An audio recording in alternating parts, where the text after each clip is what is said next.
पति ऑफिस से घर आया। पत्नी ने आते ही उससे लड़ना शुरू कर दिया, क्योंकि वह उसे पसंद नहीं करती थी। पति ने थके हुए स्वर में कहा, मुझे खाना तो दे दो, बहुत भूख लगी है।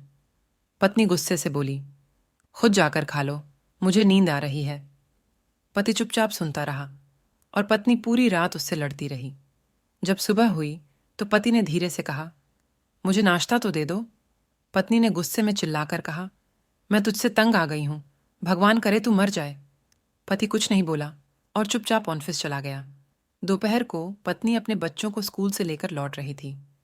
जब उसने घर के बाहर भीड़ देखी तो उसका दिल धड़कने लगा।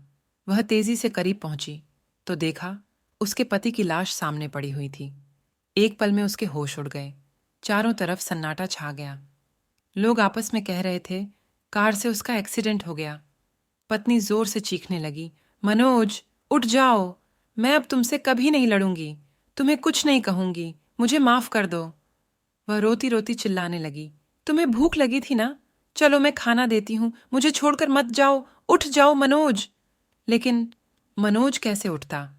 उसे तो उसकी बद्दुआ ने मार दिया था। पति के जाने के बाद पत्नी को एहसास हुआ कि रिश्तों की कीमत क्या होती है।